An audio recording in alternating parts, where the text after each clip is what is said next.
À tous, bonsoir, bonsoir, bonsoir. Et comme je vous l'ai annoncé, j'ai eu une difficulté vu le décès d'un proche. J'étais en train de participer dans la cérémonie de funérailles et c'est pourquoi j'étais contraint d'être absent et cet après-midi. Mais bon, je suis là pour la séance pré-enregistrée comme je vous l'avais promis. Et merci déjà. Nous allons aborder aujourd'hui la prise de notes. La prise de notes. Et c'est quoi la prise de notes? La prise de notes, c'est une activité extrêmement importante qui nous permet de retenir certaines informations à propos d'un exposé, à propos d'une prise de parole à l'oral. Et lorsqu'on participe dans une réunion, dans une conférence, il faut prendre des notes, il faut avoir une certaine note, une certaine information notée. Il faut retenir quelque chose, eh bien, et la prise de notes, c'est quelque chose d'important. Mais pourquoi prendre des notes? Pourquoi prendre des notes? C'est premièrement afin d'être efficace. Afin d'être efficace, c'est-à-dire afin de réaliser ce qu'on doit réaliser, afin de, euh, d'atteindre l'objectif voulu dans un temps record, dans un temps planifié. Eh bien, il faut prendre des notes afin d'être efficace. Deuxième raison, c'est afin de rédiger un compte-rendu de réunion. Lorsqu'on participe dans une réunion, il faut prendre des notes afin d'avoir l'opportunité de rédiger un compte-rendu, afin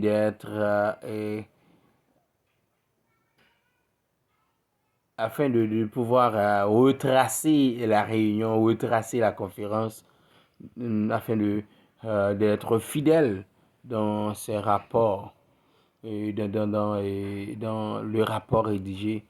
Il faut prendre des notes afin d'être fidèle dans le rapport rédigé. Troisièmement, ça nous permet d'être autonome, d'acquérir une certaine autonomie. L'autonomie, c'est une certaine indépendance, c'est pas une indépendance totale, mais une certaine indépendance. On peut, on peut se rappeler de tout ce qu'on a vu, de tout ce qu'on connaît, et sans se brancher sur quelqu'un d'autre, sans se référer à quelqu'un d'autre. Et alors, la prise de notes, c'est une activité importante,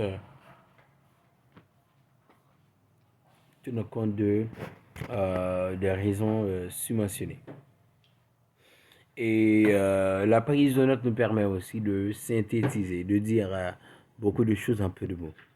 La prise de notes nous permet de dire beaucoup de choses en très peu de mots.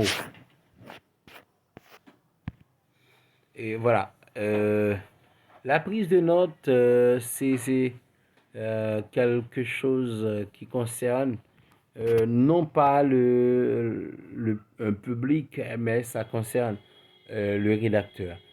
Pourquoi ça concerne le rédacteur? Parce que le rédacteur rédige à sa manière et selon son langage, selon son niveau et surtout selon sa compréhension des choses. Et l'auteur n'utilise pas l'écriture globale et générale, mais l'auteur utilise sa propre écriture, sa façon de faire. L'auteur utilise sa manière. Et le fait que l'auteur utilise sa manière, l'auteur peut s'adapter avec facilité et aux différentes situations professionnelles, situations euh, personnelles. Et ça permet aussi d'utiliser ses propres codes, ses propres abréviations. C'est pas nécessaire de respecter l'abréviation de tous, encore de tout le monde. Il faut respecter, il faut respecter son mode d'abréviation, c'est-à-dire ses codes d'abréviation. Et on peut même inventer de nouvelles abréviations. D'ailleurs, et dès que ça suscite la compréhension, bien c'est suffisant. Maintenant, comment s'effectue la prise de notes? Et d'abord, la prise de notes demande de la mémorisation.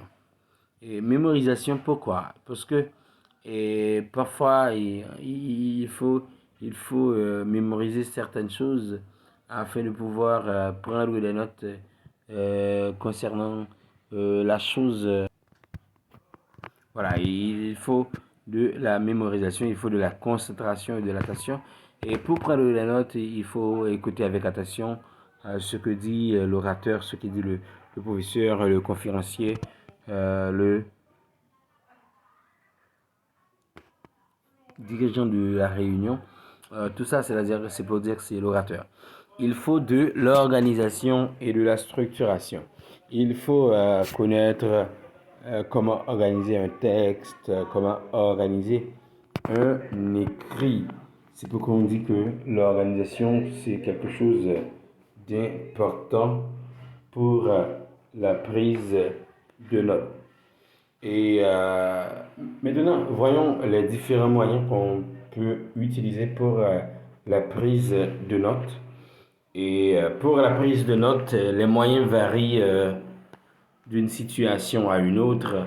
C'est pas nécessaire d'utiliser tous les moyens, mais on peut utiliser l'un ou plusieurs des moyens présentés ci-dessus, c'est-à-dire dans le document. Premièrement, il faut utiliser les signes. Les signes, ce sont les mots. C'est une situation où l'on remplace les mots par des signes, par des représentations graphiques. C'est pas l'orthographe d'un nouveau mot, mais ce sont des signes. Imaginez qu'on veut utiliser, il implique que, et on veut utiliser une expression et cette expression-là a un signe qui se rapporte à elle et on n'utilise pas le mot pour gérer le temps. On n'aura pas toujours le temps de tout écrire. Bien, il faut utiliser des signes à la place des mots. Il faut utiliser des signes appropriés aux mots ou aux expressions à leur place et il faut utiliser des signes. D'autres choses, il faut faire usage des abréviations. Les abréviations, ce sont des raccourcis. Ce sont des raccourcis de certains mots. Imaginez qu'on veut écrire beaucoup, et au lieu de dire beaucoup, qui est un mot plus ou moins long, bon, pas vraiment long, hein, c'est deux syllabes, mais on peut utiliser BCP, c'est pour dire beaucoup. Toujours TJS, c'est encore la même chose, c'est-à-dire CAD. C'est pour dire on peut utiliser des abréviations. Et à noter que les abréviations c'est pas nécessaire d'utiliser les abréviations classiques, les abréviations reconnues. On peut forger ses propres abréviations. Et on dit aussi qu'il est possible d'utiliser un glossaire commun spécifique à l'entreprise. Lorsqu'on utilise, on veut prendre des notes dans un domaine précis, on peut utiliser les glossaires qui nous donnent une idée des abréviations existantes dans le domaine. Et parce que à chaque domaine, Et certains mots ont des abréviations différentes, ont des sens différents, et on peut utiliser les glossaires afin de déterminer le sens et l'abréviation du mot dans le contexte. Et d'autre plus, il nous faut la suppression de mots qui ne sont pas indispensables, comme les articles. Lorsqu'on écrit ce que dit un orateur, on n'aura pas toujours le temps de tout écrire. Eh bien, il faut supprimer ce qui n'est pas nécessaire, comme les articles. Au lieu de dire le chien a passé le chien passe plusieurs heures dans la rue. Mais c'est pas nécessaire de répéter tous les mots. L'essentiel, c'est de dire voilà l'idée de la phrase, et on peut reprendre l'idée à travers quelques mots sans reprendre la phrase complète. On peut reprendre la phrase et en reprenant certains mots importants et tout en ignorant ceux qui ne le sont pas, qui ne sont pas vraiment importants. Et d'autres choses, il nous faut la préparation qui correspond à la structure du texte. Il nous faut une préparation qui correspond à la structure du texte. Imaginez que le texte est composé de plusieurs chapitres. Eh bien, dans la prise de notes, il faut en tenir compte. Il faut tenir compte des différents chapitres et des différents paragraphes, les titres et sous-titres du document. C'est-à-dire il faut tenir compte de la structure du document. Et en sixième position, il faut définir un canevas comme un tableau de 3 colonnes. C'est-à-dire il faut une certaine classification. Voilà, et quelques éléments de la classification. C'est d'abord les mots-clés, les idées développées, les informations complémentaires. On dit aussi, on pourrait dire, on identifier dans le tableau, d'abord le sujet. Le sujet, c'est de quoi il parle le texte. Deuxièmement, c'est qui fait quoi. Qui fait quoi. Qui agit à travers le texte. Quel est l'acteur. Et troisièmement, c'est l'échéance, la période de temps, les informations qui concernent et la personne ou l'essentiel. Voilà. Et c'est pour dire que c'est de cette manière qu'on doit procéder dans la prise de notes. Maintenant, mes chers amis, voyons quoi faire et pour être plus performant, il est possible de préparer la prise de notes. Et on peut préparer la prise de notes. C'est-à-dire, on sait qu'on aura une réunion avec quelqu'un et on connaît déjà l'heure, et on planifie l'arrivée, on planifie la prise de, on planifie ce qu'on aura besoin pour la prise de notes, pour une prise de notes satisfaisante encore et suffisante. Et dans la préparation, on doit se documenter sur le sujet abordé. C'est-à-dire, imaginez qu'on va participer à une conférence et il y a un professeur qui a beau parler, un professeur qui a parlé de tas de choses, mais il faut noter de toute façon, il faut noter à partir de là. Et pour mieux noter, il nous faut une certaine recherche à la veille. La veille, il nous faut une certaine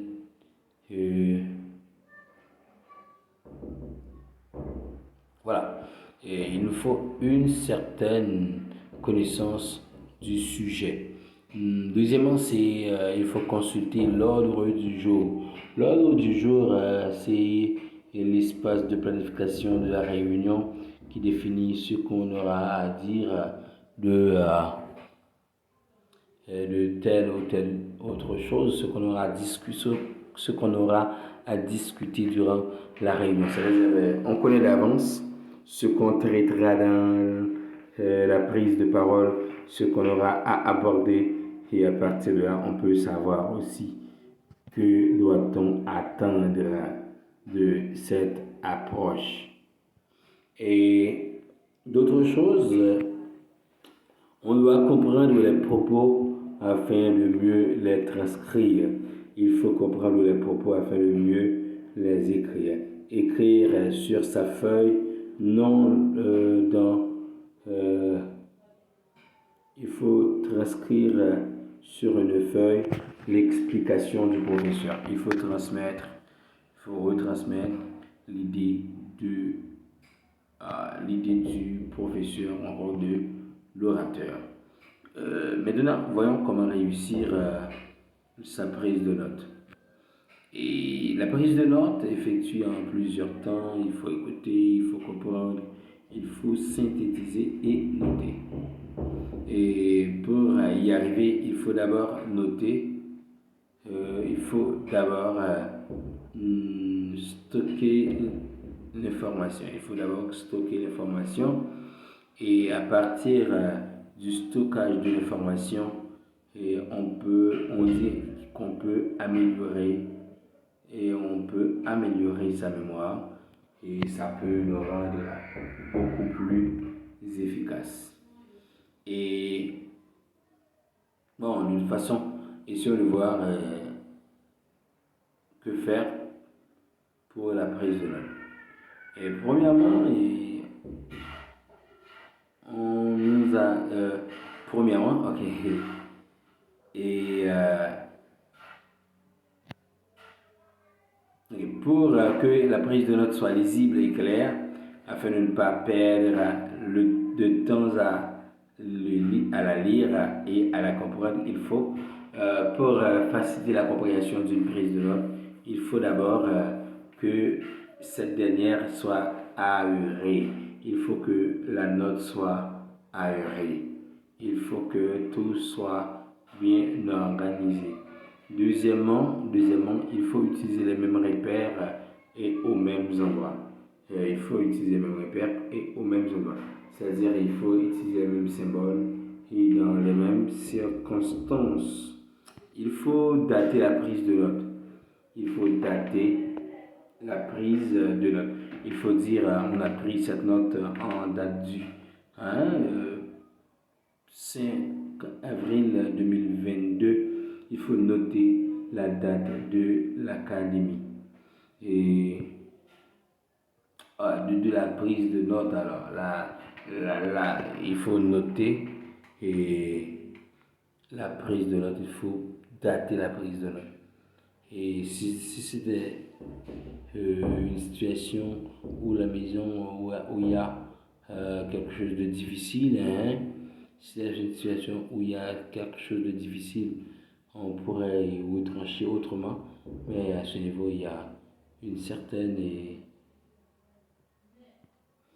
certaine normalisation, une certaine capacité, et il faut respecter ça. Et d'autant plus, il faut indiquer l'objet de la prise de notes. Comprendre des notes. Et la prise de notes ne s'effectue pas seulement au moment de l'oral. C'est-à-dire on peut parler pendant un certain temps, on ne prend pas de notes et on peut prendre des notes après. Mais comment faire pour prendre des notes de manière efficace? Premièrement, il faut être bref.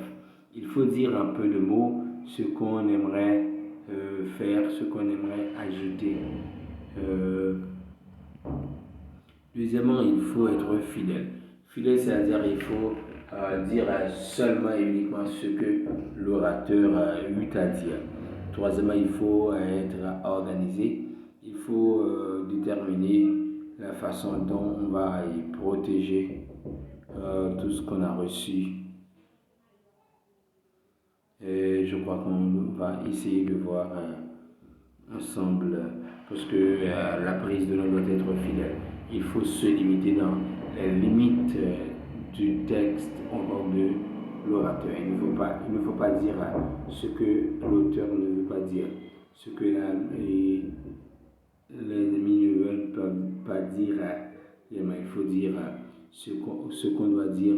Il faut dire ce que le narrateur a dit. C'est pourquoi on dit que la prise de notes est fidèle, est organisée alors. Hein. Et tout, quatrièmement, on dit que c'est être critique. Être critique, Seigneur, c'est être critique, mes chers amis, c'est le fait de ne pas se limiter à une information comme vraie. Il faut se poser des questions, il faut aller au-delà des limites du texte. Il faut se poser de grandes questions sur le sujet. Et notez bien, lorsqu'on prend des notes, on n'est pas sûr d'avoir suffisamment de temps pour écrire correctement les mots. Pour tenir le coup, il est recommandé de faire usage d'agrégés ou de symboles.